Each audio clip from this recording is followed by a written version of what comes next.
Boa tarde, meninas, tudo bom?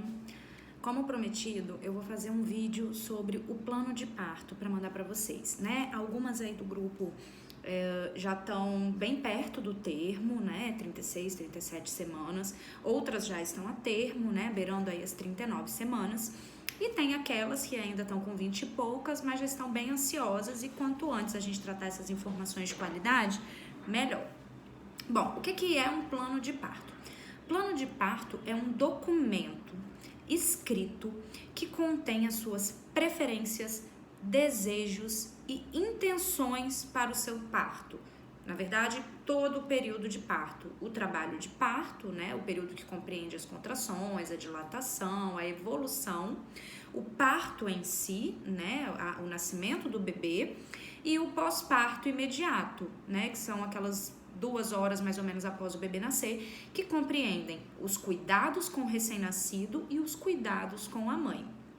Então, nesse documento, você vai colocar, por exemplo, durante o trabalho de parto, se você quer usar o chuveiro, se você quer usar a bola, se você quer ter livre movimentação, se você quer poder se alimentar, se hidratar, se você quer ter a presença da sua doula, do seu companheiro, enfim, né, essas questões aí sobre como você vai conduzir esse trabalho de parto. Na parte do nascimento do bebê, por exemplo, você pode colocar que você não quer que o médico puxe o bebê, que você deseja que o bebê vá direto para o seu colo, que você quer silêncio, que você não quer puxo dirigido, né? Que é a pessoa ficar falando faz força de cocô, enfim. Você coloca essas preferências, que você não quer episiotomia, que é aquele corte do períneo, que você não quer manobra de Christeller, que é aquela empurrar o fundo do útero, né? Depois a gente vai fazer outros vídeos para falar dessas intervenções, para vocês entenderem, né, como elas se encaixam no plano de parto.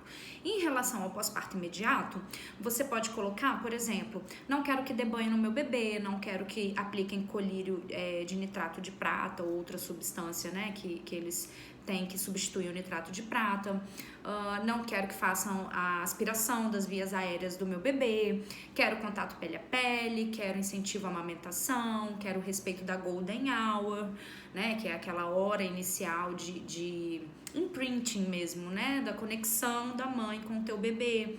Você pode colocar que você... Enfim, que no manejo com você no pós-parto, você não quer que puxem a sua placenta, que esperem ela sair de maneira espontânea. Enfim, são diversos aspectos, né, que daria 10 vídeos para eu falar aqui. Inclusive, na parte do trabalho de parto, também é fundamental colocar no plano de parto sobre as intervenções que você não deseja, né? Por exemplo, eu não quero ocitocina de rotina, enfim, esse tipo de coisa que no hospital eles costumam fazer. Não quero que fiquem me oferecendo analgesia, se eu precisar eu vou pedir. Todos os procedimentos que fizerem comigo, eu desejo ser consultada, informada e ter poder de escolha. São essas características que você vai colocar no seu documento, certo? Agora, sobre a construção do documento em si, como que se dá, eu gosto de partir do seguinte princípio: você tem que conhecer os seus direitos, né, para um documento ser efetivo para quem vai recebê-lo. Então, você precisa estudar as leis, estudar as recomendações dos órgãos, né, da Organização Mundial da Saúde, enfim, em relação à atenção ao parto normal, parto natural. E aí você pode citar isso, né, começar um texto, eu vou mostrar, né, tô explicando, mas já vou mostrar um exemplo. Você pode citar, de acordo com a lei ou com as diretrizes, eu entendo o meu direito, a lei do acompanhante, enfim, todo o embasamento legal que você tiver, você já começa no corpo do texto, né? Claro, após colocar seus dados pessoais, né? E aí você começa colocando no trabalho de parto, desejo e as etapas de acordo com o que eu falei. Eu vou mostrar aqui um exemplo para vocês, que foi o plano de parto hospitalar que eu fiz para minha Aurora, minha terceira bebê que nasceu em casa, né? Foi um parto domiciliar planejado, eu tive um plano de parto específico para o nascimento em casa, mas como uma transferência poderia acontecer, eu tinha que estar preparada. Então, eu tenho esse modelo. Eu vou ler ele para vocês rapidamente. Prezado senhor diretor, né, da maternidade em questão. Na qualidade de consumidora e usuária desse estabelecimento médico, eu, Stephanie Laporte, doula, aí meu endereço, né, etc., venho informar e requerer o que se segue. Na expectativa do nascimento da minha filha nas próximas semanas e planejando ser atendida nesta instituição hospitalar, eu venho formalizar a entrega do meu plano de parto, conforme orientado pela Organização Mundial da Saúde. Informo na oportunidade que tal documento foi redigido após dedicado estudo nas evidências científicas e reflete com precisão as minhas escolhas para o atendimento à minha filha. O Código de Ética Médica estabelece em seu artigo 31 que é vedado ao médico desrespeitar o direito do paciente ou de seu representante legal de decidir livremente sobre a execução de práticas diagnósticas ou terapêuticas, salvo em caso de iminente risco de morte. No mesmo sentido, o artigo 24 proíbe de deixar de garantir ao paciente o exercício do direito de decidir livremente sobre a sua pessoa, o seu bem-estar, bem como exercer a sua autoridade para limitá-lo. Isto posto, e levando-se em conta ainda a legislação consumerista e civil, como trata-se até de uma maternidade particular, não restam dúvidas sobre o meu direito de decidir sobre as melhores práticas a serem adotadas no meu atendimento e ao do meu bebê. Segue em anexo o referido plano de parto, que deve ser levado ao conhecimento de toda a equipe, de plantonistas, enfim. Coloco-me à disposição para qualquer esclarecimento. Atenciosamente, aí, assinei e coloquei meu RG. Bom, e aí é de fato o plano de parto, que começa meu nome, do meu marido, do bebê, data provável de parto, quem era o médico do pré-natal e quem eram as minhas doulas. Aí tem um tópico, durante o trabalho de parto. Aí eu coloquei as coisas que eu falei inicialmente, do vídeo. Presença do meu esposo, da minha doula, não quero lavagem intestinal, não quero ocitocina, não quero liberdade para me movimentar. Enfim, essa parte é pessoal. Cada mulher vai construir de acordo com as suas preferências. Durante o parto em si, aí eu volto lá, presença do meu esposo, da minha doula, quero escolher a posição, não quero manobra de cristelé, não quero episiotomia, não quero que puxos sejam dirigidos, quero que o bebê seja colocado no meu colo, mais uma vez, preferências pessoais. Após o parto, aí, prefiro aguardar a expulsão da placenta, quero ter o bebê comigo o tempo todo, quero receber alta hospitalar o quanto antes, enfim. Em caso da necessidade de cesárea, eu sei que quem vai para um parto normal dificilmente quer pensar na possibilidade da cesárea, mas esta pode acontecer. Então, é importante também isso estar documentado, No caso da cesárea, eu coloquei, eu quero a presença do meu esposo, eu gostaria que as luzes e ruídos fossem reduzidos, não quero conversa paralela, mais uma vez as minhas preferências. Cuidados com o bebê, outro tópico, Aí coloquei que quero amamentar, não quero nitrato de prata, enfim. E por fim, após todas as minhas preferências do cuidado com o bebê, eu coloquei que observação, em caso de impossibilidade, caso acontecesse algo comigo que eu não pudesse responder por mim, todas as decisões seriam tomadas pelo meu esposo, E aí assinamos o plano de parto. Bom, basicamente isso é um plano de parto. Para fazer o plano de parto, a gente precisa estudar muito. As evidências científicas, que são citadas aqui, as recomendações da OMS, eu tenho até um texto que depois eu vou disponibilizar para vocês, as intervenções do parto, conhecer o que é a cristelé, a ocitocina, a episiotomia, o atendimento ao recém-nascido, tudo. Porque como você vai colocar, você tem que saber o que você está falando, você tem que saber o que você quer, o que você não quer e por que você não quer. Não é só colocar no papel. E depois eu vou explicar por que não é só colocar no papel, uma experiência que eu tive em relação a isso.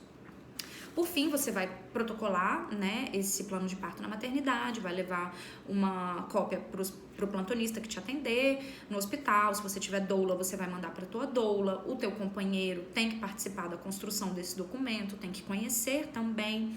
E é isso, Basicamente, isso é um plano de parto. Agora, em tempos de coronavírus, é muito importante colocar que no caso, seu companheiro, seu acompanhante do parto, a sua doula, se você tiver, e você não foram sintomáticos, para coronavírus ou para gripe, enfim, para seja lá o que for, porque agora tudo é suspeita de coronavírus por medida de segurança, qualquer sintoma de gripe, então tem que colocar, Nos últimos 14 dias, nem meu acompanhante, nem minha doula, nem eu apresentamos qualquer sintoma, não viajamos para o exterior, mas tem que falar a verdade, se viajou para o exterior tem que colocar, porque aí o hospital vai saber como lidar com essas pessoas a mais no hospital.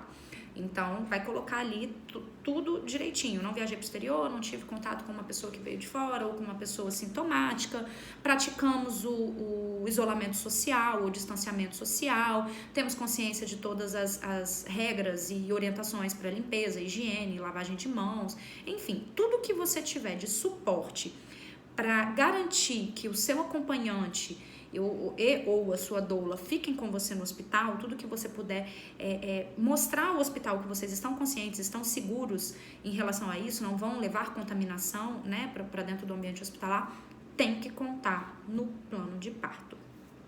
De repente, aí depende muito da maternidade, né, e do momento que esse bebê vai nascer, como que vai estar esse cenário, também é interessante colocar sobre a alta hospitalar. Né? Entendendo que estamos vivendo uma crise pandêmica do coronavírus, gostaria que, se fosse possível, dado, né, a certeza do meu bem-estar e do meu bebê, uma alta adiantada, ao invés de ficar 48, ficar 24 horas, para você ficar menos tempo no hospital com o teu neném e poder ir para casa. Né? Então, todas essas questões específicas do momento que a gente está vivendo também tem que entrar no plano de parto, ok? Agora, por que não adianta a gente pegar um modelo de plano de parto ou pegar essas informações e escrever e achar que isso é o suficiente? Bom, na minha segunda filha, Laura, eu já conhecia plano de parto, né? Foi logo nesse boom, assim, 2012 para 2013, questão de doulas aqui no Espírito Santo, de violência obstétrica, enfim. Eu peguei um modelo de plano de parto na internet, li, não entendi muita coisa, mas falei, uma doula lá escreveu, botou num blog, então deve ser legal. Entreguei o meu obstetra particular da época. Ele olhou pra minha cara e falou, tá bom, eu vou guardar com muito carinho.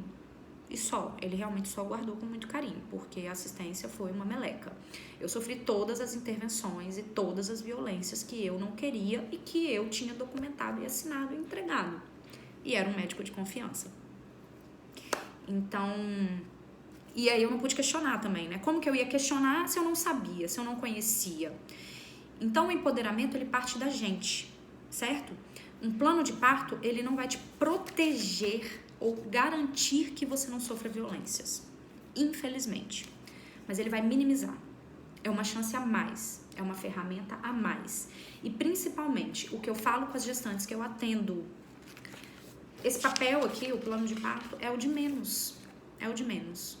O mais importante é o percurso para a construção desse papel. O que você faz, o que você lê, o que você trabalha, o que você constrói até materializar nisso aqui.